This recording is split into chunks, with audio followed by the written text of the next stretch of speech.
guys want to know the greatest life hack of all time? Look, this thing is expensive. It's hard to take care of. Surgery, arthritis. Come on, man. This thing is ridiculous. It's going to destroy you. Or maybe you're destroying it. I don't know. Disc surgery, spinal surgery, fusion, hip replacements, knee replacements, shoulder replacements, all your chiropractic visits. There's an easy answer. It's not going to take any of your time. It's not going to take any of your money. It's just how you're doing what you're already doing. Because let me say this, your life is killing you, right? Things are breaking you down. If we just do things differently, we could build ourselves back up. Stress, #1 killer, right? We tend to think it's mental stress. That causes all these diseases we have. What if it's mechanical stress? But the first way that we're going to fix anything is we got to take this thing and everything we know about it, put it in the trash can. Listen, if it was working, keep doing it, but it's not working. We're still in pain all the time. We keep blaming our spine. It's like a bad relationship. Bad modern day relationship. With a woman, are you a woman? The woman is dominant. We got the wife, and she's always nagging on the man, the sloth, and he's just getting beaten down emotionally over and over again. Hopefully not physically, but in this case, we're going to say physically because the spine is getting physically beaten down. But the spine is very good at just taking it, taking it, and taking it, and taking it. Then it's too late. You know, the guy's had enough, and he just gives up. You know, lots of people have degeneration, they have arthritis. They don't know about it. They get an x-ray, like, I can't believe that. I don't feel anything. I came here because my knee hurts, and I wanted you to do some magic. And he's doing whatever she can just to please her. Our spine is like that. The spine is taking it over time, and it's just getting destroyed.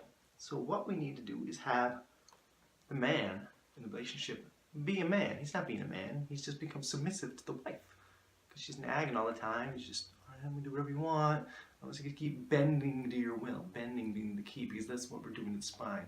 It's a good compensator, and we're constantly bending at it. Because we look at this thing, we look at it, look at all these joints. It's made for mobility. It's supposed to move a lot, right?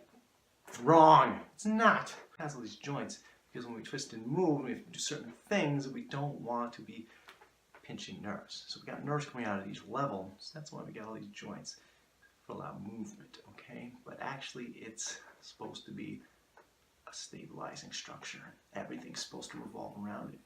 When you walk, your spine isn't supposed to be moving. Your hips are supposed to be moving. Your knees and your feet are supposed to be grabbing. But we train our spines to take the beating. All the mobility is coming from the sacroiliac joints and from the lower lumbar spines. Even our upper body, it's twisting. The whole spine is doing this weird movement thing. And the shoulders are supposed to be the pumping. The spine is supposed to be the locking structure that everything revolves around. We've forgotten how to open it up. Forgotten how to use these muscles that decompress us. Everyone wants decompression, but you have an internal decompression system in your spinal erector muscles, your hip flexors, your iliopsoas, which we never use. So this guy, eventually he gives up. So we need to take everything we know about this thing and we just need to take it and put it in the trash, all right? Because it's not working. We need to reevaluate the role of the spine. Because we look at this spine, think about it. What's its job? Its job is to protect the central nervous system. The reason it can move a lot is so it doesn't have to put mechanical pressure and stress on the nervous system. Because these nerve roots that come out, little nerves, these little rubbery things, go to all your organs, all your tissues. So we don't want those cut off, because then you'll be cut off. So we don't want stress on the brainstem either, because overall, most people are very compressed, very atrophied. So we treat this thing like we need to mobilize it. But the reason it's tight is because we don't use it. So it's a stabilizer. So just that thought alone can help you. It has helped me come up with all this garbage that you hear on my YouTube channel. So just that thought should be enough to help you think. When I'm walking, when I'm moving, when I'm doing all this stuff and bending, maybe I shouldn't be bending from this guy. So his role, Mr. Sloth, more stable. He's supposed to be the man. Everyone is supposed to move around him. He needs to command control, if you will. And the rest of the body needs to take a hint, be a little submissive. Because she's never going to respect him if he's not doing his role. And it's just not going to work, folks. Alright. So, Nate, what are you saying? We have an internal decompression system. We have these muscles that actually open up the joints. Wow, that's great. Think about that. Because no one has that going on. I don't know why we don't have that, but we don't. We don't use it. We should be able to open up all these joints, because when the muscles aren't doing their jobs, these ligaments that encase all of it become hardened and stiff, and we lose our range of motion. Why are those ligaments becoming hard and stiff? Because they have to. The spine is just getting beaten down again. It's doing everything it can to protect the nerves, the central nervous system. It's not just very important. It's your life. It literally is your lifeline. It's not a gimmick. You need that, right? We understand that we need that. This is not just look good for posture's sake. It's everything relies on that. So once we remove the stress, the rest of the body can work better. So, chiropractic, just think about it. Think about what force it takes to get some of these bones back in place. A lot of pressure. We gotta take the neck and come on. But we gotta, if we can take that much pressure to open up those joints, you think we could strengthen those muscles enough that they'd be able to do that on their own? I think we could. I think about our shoulders. Maybe you got shoulder problems. Maybe you got hip problems. And you're like, I don't have spine problems. Well, we already went over that. A lot of times people don't feel those issues. We feel it in our hips, we feel it in our knees, we feel it in our ankles. We don't really feel it in the spine. We get headaches. We don't think it's coming from the neck or the spine, but it is. Because everything relates back to the central nervous system. Remember, this guy can take it. He gets beat down all the time. And he has no idea. I mean, he knows, but he doesn't want to let you know. You're just going to yell at him. And he's saying, come on, spine, what are you doing? Carry your weight, And he just goes, So, back him up. Support him a little bit. He needs some manly support. Just stroke his ego a little bit. And he'll just start to do his job. Because his role is stability. It's to be the central structure and everything else moves around. So, if he's locked down when you're walking, your hips are going to mobilize more. Your shoulders are going to mobilize more. Because let me tell you, they're stiff. They're all very stiff. Shoulders are, rotator cuff issues. Come on, everyone's got them. Hip issues, everyone's got them. Knee replacements, everyone's getting them. It's the new thing. It's like, we're living longer. We just got to replace all the joints. You're just taking the stress and you're adding it to some other joint. We're going to get, a discectomy. We're going to get a laminectomy. We're going to get a fusion. We're just changing what joints we want to destroy today. And that's the problem. Let's think about walking up a hill. Let's use this as an example. So you're going up a hill. Your pelvis is going to change and you're walking in anterior pelvic tilt. Your hip flexor dominant. So you're going up the hill. And you're going to bend. You're going to round, right? Because the hips are doing their job. They've moved to where they should be, but the rest of the spine is rounding. Again, the spine is compensating. It's doing whatever it has to do. And then we're going downhill. What is the opposite happens? We get posterior pelvic tilt. Pelvis is swaying forward. The opposite motion happens. Now you're upright. You look good, right? The upper half looks good. Most people going downhill. You have that forward pelvic sway.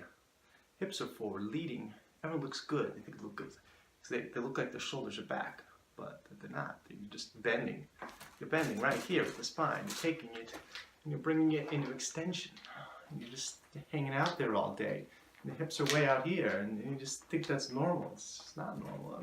And then what happens later in life? We get this with the rounded. And the head's. Hopefully it's not like that, because that's not good. I don't even know what that is. I didn't study that one. Swaying occipital. Just hanging on one vertebral artery. Where do we go from here? It's in the trash. Start from the beginning, because we have so many thoughts that are wrong. We really do need to take a clear approach to this issue. You gotta forget, you gotta throw your pride in the trash. Just go back to step one. Forget all your yoga. Forget your Pilates. All that stuff's good. We have to go back to square one. We missed a step somewhere along the line.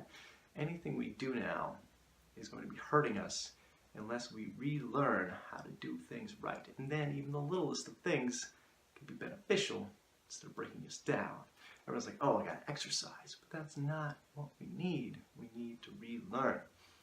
So the truth is, if you're getting some kind of relief from a chiropractic adjustment, you're going to get more benefit from strengthening your spine because you'll be able to handle injuries more. And life is full of injuries. We got micro injuries, which are just little things over time. Chronic bending of the spine is micro damaging the spine.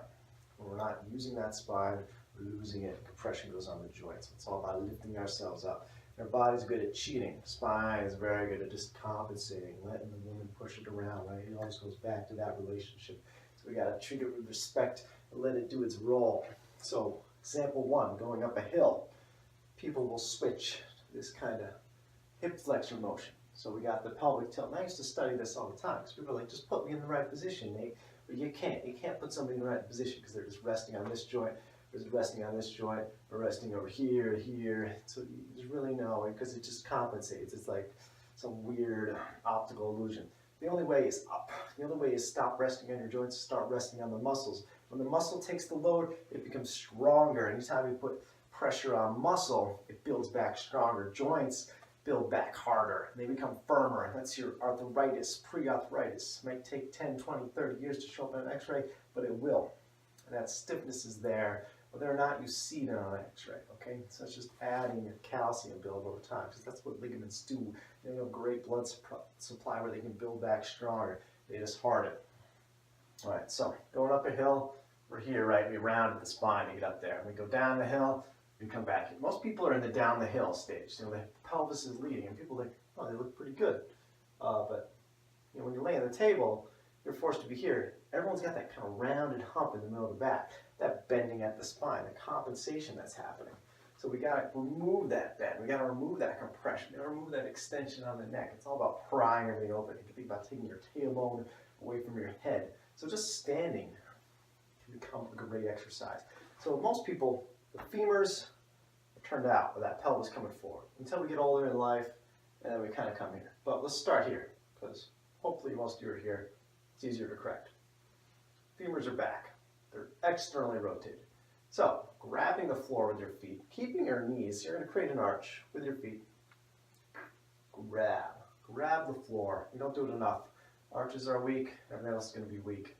We're grabbing the floor. You'll notice that the lateral side of your foot picks up a little bit. We're creating a lateral arch. Most people don't know they have a lateral arch. You're supposed to have one.